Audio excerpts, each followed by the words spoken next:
जय श्री राम मित्रों, स्वागत एक बार फिर से आपका हमारे चैनल जेबी डिवोशनल।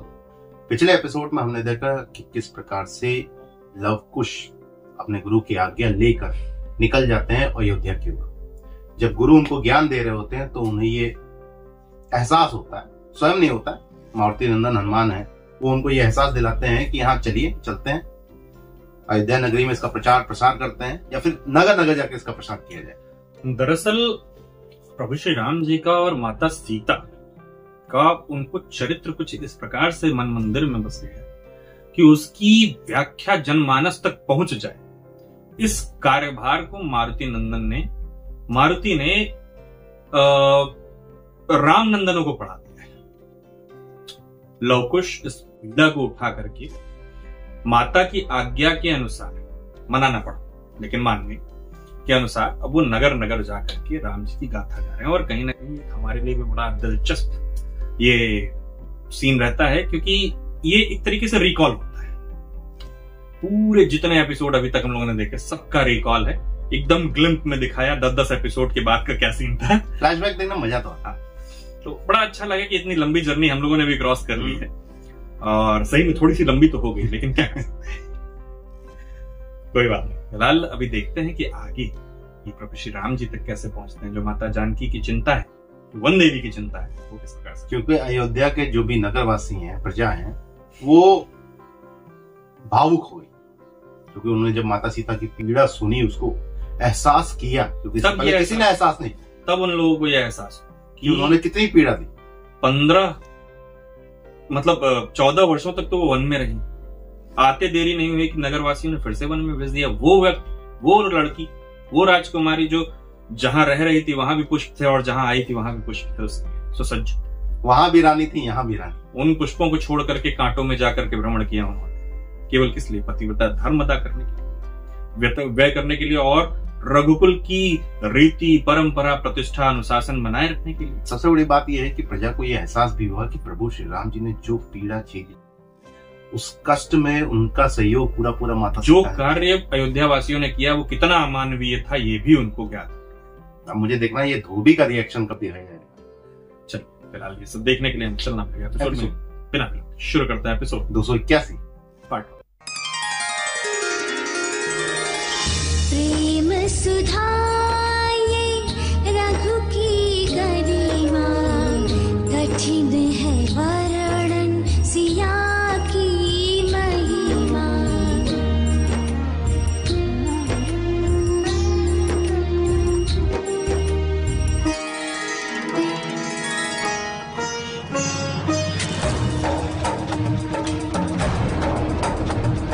समय गए हुई एक अनहोनी, स्वर्ण मृग पर सिया लुभानी। मृगलाने तब गए रघुनंदन, घात लगाए बैठा दशानन। गए लखन जब खींच के रेखा, उचित अवसर रावण देखा।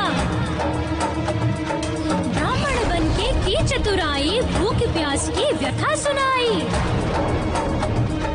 कोमल सरल सिया नहीं जानी, रावण का छल नहीं पहचानी। रेखा लांगी धर्म में पड़कर, ले चला रावण रूप बदल कर। रोए सियासत बहु अकुलाई, कहाँ हो आओ हे रघुराई। कोई सिया का नहीं सहायक, ले गए लंका लंका नायक। सोने की लंका सिया, त्याग के रखनी जवान। अशोक वाटिका में रही, बचा के स्वाभिमान।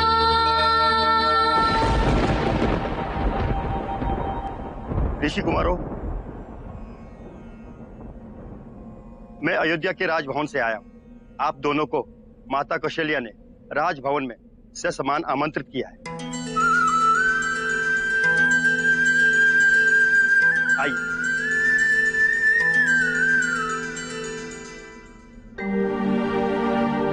हे मेरे विधाता, मुझसे कितना बड़ा अनर्थ हो गया।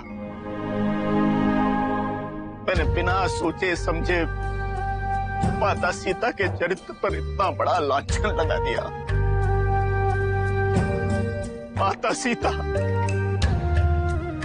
जिनका चरित्र भूमि की तरह पूजनीय,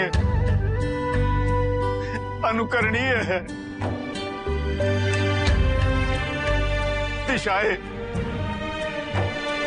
दिशाओं के समान मंगलदायी है, गंगा की तरह पवित्र है, उस सीता माता पर मैंने इतना बड़ा लांछन लगा दिया। हे माता गौरी, पता नहीं पिता पुत्र का मिलन हुआ या नहीं, उनकी रक्षा करना माता। करुण व्यथा सिया मात की सुनिए और चितलाए, कितनी पीड़ा सह रही लंका में वो जाए।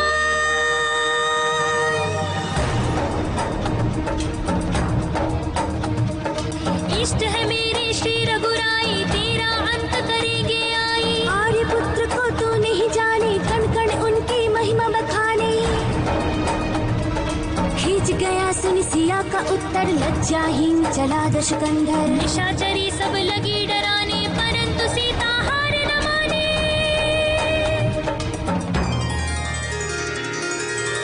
पहुंची कपिलंका तभी सिया का पता लगा, सोने की लंका क्षण में हनु ने दिया जला। सिया मुद्रिका कपिले आए, रघु सम्मुख सब व्यथा सुनाए। रघुवर ने तब निर्णय लीना, चले संग ले वानर सेना।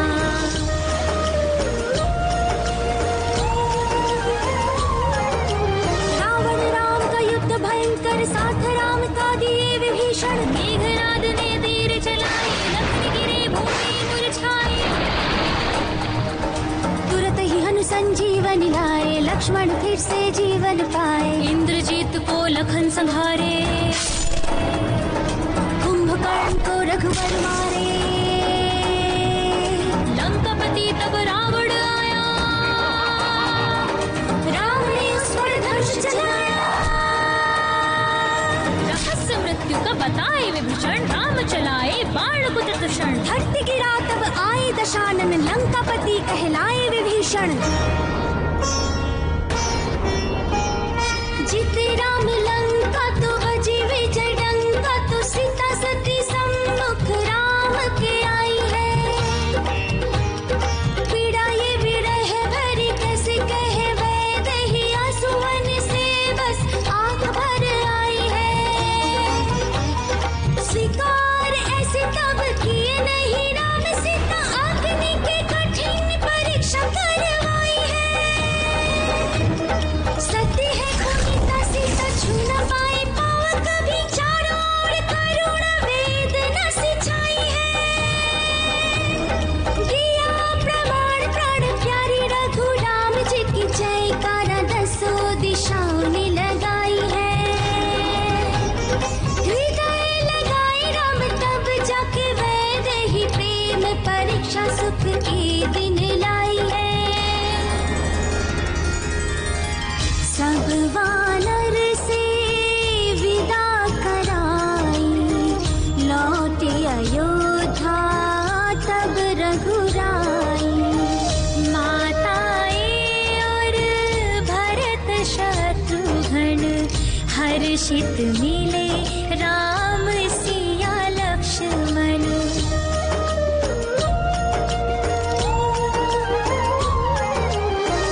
राज तिलक भय राम बनि राजा, मंगल कुशल होए नित काजा।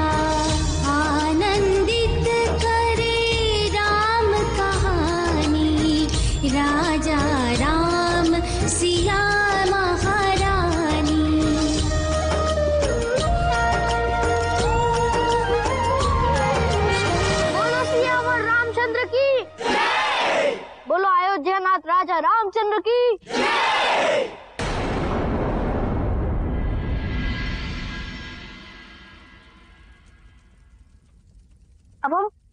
सीता के भी दर्शन करना चाहते हैं।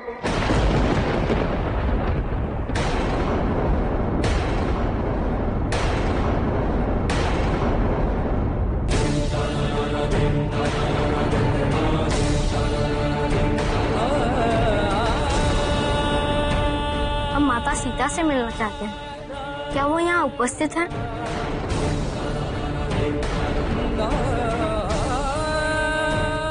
बताइए ना, कहाँ है माता सीता?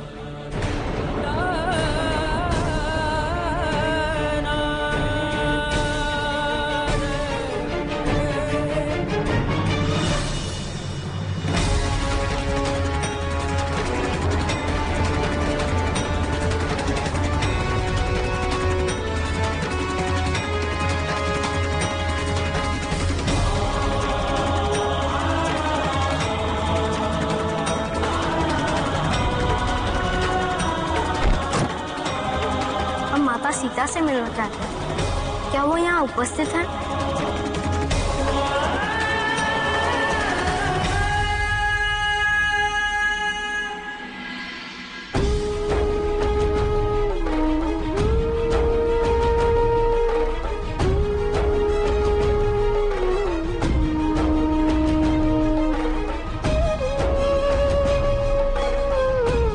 क्या कहूँ उन बालकों से?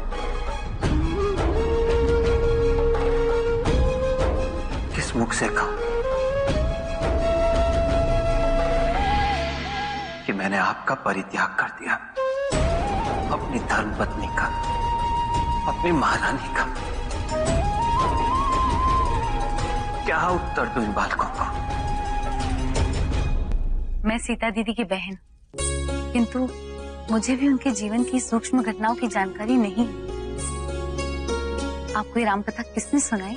माता सीता और प्रभु श्री राम की ये पावन कथा हमें हमारे गुरुदेव ने अपने मुख से सुनाई है। हमारे गुरुदेव को प्रभु श्री राम और माता सीता की संपूर्ण जीवन चरित्र का ज्ञान है। बड़े ही सरल शब्दों में बालकों ने पूछा कि अब वो माता सीता के दर्शन करते कहाँ है? क्या उत्तर देते? या तो वहीं पे सभा के मध्य में वो अपने अश्रु जल बहा देते, या तो जो उन्होंने किया कि वो वहां से जल्दी से जल्दी अपने कक्ष में पहुंचे, जहां उन्होंने माता सीता की मूर्ति स्थापित करके उनसे संपर्क का एक जरिया बना रखा है, वहां पहुंचा। तत्काल हमने देखा है उसी के जस्ट बाद की किस तरीके से माता मांडवी ने बालकों से पूछा, लवकुश से, कि आपको जीवन की इतनी सूक्ष्म घटनाएं किस प्रकार से ज्ञात हैं? क्योंकि इतनी सूक्ष्म घटनाएं तो हमें भी ज्ञात है। देखिए, बात यही, कई बार चीजें उस ढंग से सामने नहीं आ पाती जिस ढंग से आनी चाहिए। रास्ते में कभी मार्ग में हमारे साथ कुछ घटित होता है तो हम लोग वही चीज बताते हैं कि हाँ, नॉर्मली जो हाईलाइट पॉइंट है, बीच में मैं कैसे गया, कैसे क्या किया, वर्ड टू वर्ड आप नहीं बता सकता, ना एक्सप्लेन कर सकता, ना वो इमोशन के साथ वो अडॉप्ट कर सकता। नरेटर की यही भूमिका रहती है कि वो एक एक पल की जानकारी कहानी के माध्यम से आप तक पहुंचा सकते, थर्ड पर्सन के हिसाब से, कि आपको वहां ना मौजूद होते हुए, वहां आप विद्यमान नहीं है, उसके बाद भी आपको उस जगह पर पहुंचाने का कार्य नरेटर। पूरे परिवारजनों को भी ये बात नहीं पता थी कि किस प्रकार से वहां पे कितना पीड़ादायी जीवन रहा है सभी का, लक्ष्मण जी का भी, क्या क्या किसने त्याग दिया है, किस तरीके इसी गाथा के अनुसार किस तरीके से लक्ष्मण जी मूर्छित हुए, किस तरीके से राम जी ने लक्ष्मण जी को प्राण बचाने के लिए हनुमान जी को भेजा, किस तरीके से हनुमान जी संजीवनी लाए, किस तरीके से उनको लंका में जलाया, एक एक का कैरेक्टर किसने कितना त्याग दिया। क्योंकि यहाँ पे तो जो सामने आया वो भाई अपना परिवार मिल गया, बात खत्म हो गई। पता सबको है कि हाँ किसने कितना सपोर्ट किया, लेकिन हाँ डिटेल में नहीं पता है कि हाँ कब स्टेप कौन सा लिया गया। अच्छा, किसी ने ऐसा पूछा भी नहीं कि बाबू क्या हुआ, बाबू अच्छा वो रावण ले गया था, मार दिया, ठीक, कैसे मारा, क्यों मारा, क्या राक्षसी घटनाएं थी, इस प्रकार से राम जी ने ताड़का वध किया है। सबसे बड़ी बात है 14 वर्ष की घटनाएं कैसे याद रखेंगे, एक याद रखना और किसी को पल पल की घटना बताना अपने आप में ही। जिस तरीके से प्रभु श्री राम जी जब ऋषिवर के साथ गए थे ये ताड़का वध के लिए, ताड़का वध की गाथा किस प्रकार से समग्र आर्यवर्त में फैल गई थी। क्यों? क्योंकि उस गाथा को गाने के लिए कई लोग वहां उनको देख रहे, कई लोग साक्ष्य थे। लेकिन ये घटना इतनी दूर की थी कि इस गाथा को किसी ने साक्षात्कार किया ही, विदेश समझ लीजिए। हाँ, ठीक है, तो वहां के कैरेक्टर यहाँ के नहीं समझा सकते और यहाँ के कैरेक्टर मानने को तैयार नहीं। नेशनल समझा, तो इंटरनेशनल है। तो यहाँ पे हमने देखा कि किस प्रकार से अब ये बात जब सत्य आई। अब देखिए अभी क्या है, लव कुश जो है बहुत ही प्यार से उन्होंने वो गाथा को अडॉप्ट किया और उनका भाई सम्मान किया। लेकिन अभी जो उनको मेन टॉपिक नहीं पता है कि हाँ इतना सब कुछ होने के बावजूद, दरअसल ये गाथा अयोध्या वासियों को, उनको तो बस एक वो धोबी को यही मलाल था कि मैं झेला हूँ, अब झेल रहा, अब उसमें पता चल रहा है कि यार ऐसी ऐसी। लेकिन बात समझिए कि इतने वर्षों बच्चा उस गलती का एहसास होना तो बड़ी बात है, लेकिन अब उस चीज को आप पीछे नहीं ले जा सकते ना। तो जो घटना ऑलरेडी गुजरे इतने वर्ष हो गया है, क्या आज भी उसका निराकरण किया जा सकता है? केवल अफसोस के अलावा कुछ नहीं किया। तो क्योंकि ये समय एक बार जो बीत गया सो बीत, जितना दुख जिसने झेलना था वो झेल चुका। सबसे मूल्यवान है समय, इसीलिए कहा जाता है क्योंकि एक बार जो समय जा सकता है, पैसा गया आपके पास दोबारा लौट के आ सकता है, वक्त नहीं मिलेगा। लेकिन जो समय चला जाता है, जो व्यक्ति चला जाता है, वो आपके पास दोबारा लौट के। चलिए इन शब्दों के साथ इस वीडियो का करते हैं हम अंत। तब तक के लिए